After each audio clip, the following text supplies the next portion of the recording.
हमारा आज का कॉलम है तारिक भाई को शुभेच्छा by famous writer Suhail Waraich. Bangladesh के नौमुंतखब वज़ीर आज़म तारिक रहमान से मेरी कोई ज़ाती वाक़फ़ियत है और ना मुझे इनके बारे में ज़्यादा इल्म है। वो वज़ीर आज़म बन गए हैं जो बहुत बड़ा रुतबा होता है। मेरे जैसे आम सहाफ़ी की तो शायद उनसे कभी मुलाकात भी ना हो सके, मगर मुझे जब भी बांग्लादेश के इंतखाब की कोई खबर पढ़ने को मिलती है, मेरे दिल से आवाज़ आती है कि ये तारिक रहमान नहीं, तारिक भाई हैं। एक अपनायत तो इसलिए पैदा हुई कि मैं पेंडू होने के बावजूद अब लाहौरी हूँ, और तारिक रहमान भी लाहौर में पैदा होने की वजह से पैदाइशी लाहौरी हैं। ये अलग बात है कि वो लाहौरियों की तरह र को र नहीं बोलते। शुभो अच्छा बंगाली का लफ्ज़ है जिसका उर्दू मतलब मुबारकबाद है। तारिक भाई को भाई बनाते हुए मुझे मौलाना अब्दुर्रहमान अशरफी मरहूम व मग़फ़ूर बहुत याद आए। वो जामिया अशरफिया लाहौर के नामवर आलिम दीन और जामिया के बानी मुफ्ती मोहम्मद हसन के फर्जंद थे। जामिया अशरफिया गो देवबंदी मकतब फ़िक्र का कायल है, मगर यहाँ एतदाल, अमन पसंदी और सुलह जोई का नुमाया तौर पर ख्याल रखा जाता है। मौलाना अशरफी मोहब्बत से दिलों को जीतने के दिलो जान से कायल थे और अपनी इस खूबी की बिना पर दुश्मनों को घायल करने की सलाहियत रखते थे। शिया, सुन्नी, दियोबंदी और बरेलवी हर एक के लिए उनके दरवाजे वार रहते थे।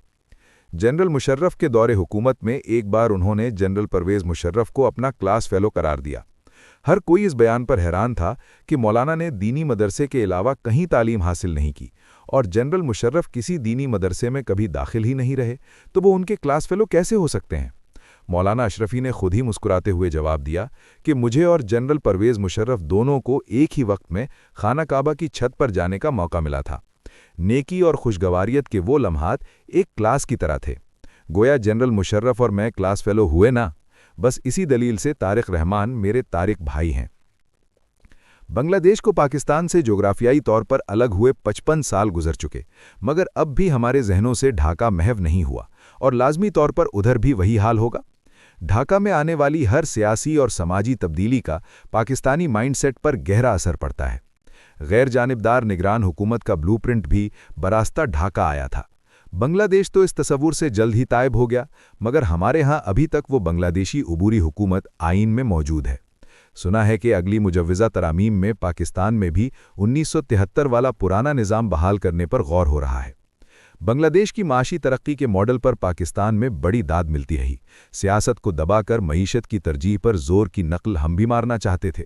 2024 के इलेक्शन से पहले साबिका इंटेलिजेंस चीफ बांग्लादेशी मॉडल ही लाने के ख्वाह थे, मगर निगरान हुकूमत के तसव्वुर की तरह बांग्लादेश ने खुद ही हसीना वाजिद मॉडल का धड़न तख्ता कर दिया और पाकिस्तान के मॉडल को अपनाने का फैसला किया। जो गलती पाकिस्तान में 2024 में मुक़तदरा से हुई थी, उस गलती को बांग्लादेश में नहीं दोहराया गया। पाकिस्तान में तहरीके इंसाफ के उम्मीदवारों को इज्तिमाई इंतखाबी निशान के बगैर इलेक्शन लड़ने की आज़ादी दी गई और नतीजे के तौर पर मुक़तदरा के हिसाब किताब से मामला बेकाबू हो गया। बांग्लादेश में अवामी लीग पर पाबंदी लगाकर इस मसले को बाखूबी हल कर लिया गया है। बांग्लादेश के इंतखाबात में 2018 और 2024 के पाकिस्तानी इलेक्शन जैसा कबूलियत और मकबूलियत का मामला नहीं था। कम अज़ कम पाकिस्तानी प्रेस में इंतखाबात में धांधली और झरलू जैसी कोई खबर नहीं शाया हुई। अलबत्ता साबिक वज़ीर आज़म हसीना वाजिद ने तकरीबन वही बयान दिया है जो 2024 के इलेक्शन पर तहरीके इंसाफ ने दिया था। बांग्लादेश में हालिया इंतखाबात को जमहूरियत के दोबारा पटरी पर चढ़ने से तशबीह दी जा रही है।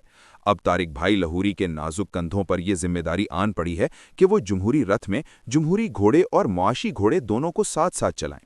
हसीना वाजिद ने मुआशी घोड़े को चलाने के लिए जमहूरी घोड़े को इस कदर चाबुक मारे कि ऑपोजिशन के रहनुमाओं को अदालतों के जरिए फांसी पर चढ़ा दिया।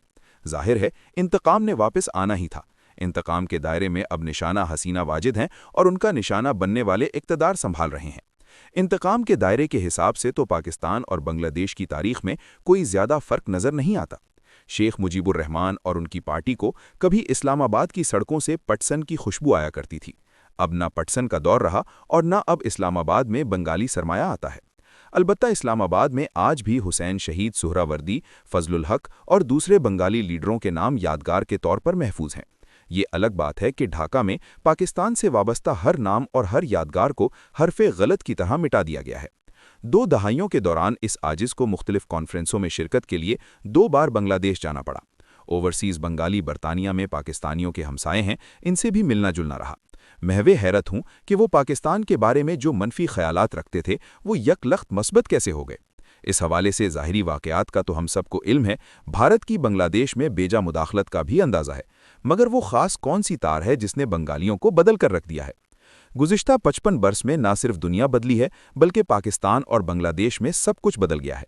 कभी पटसन और सुनहरी रेशे की दुनिया भर में ज़रूरत थी और मशरकी पाकिस्तान इसका बड़ा मरकज़ था। अब पटसन मतरूक हो चुका, कपास का दौरा है।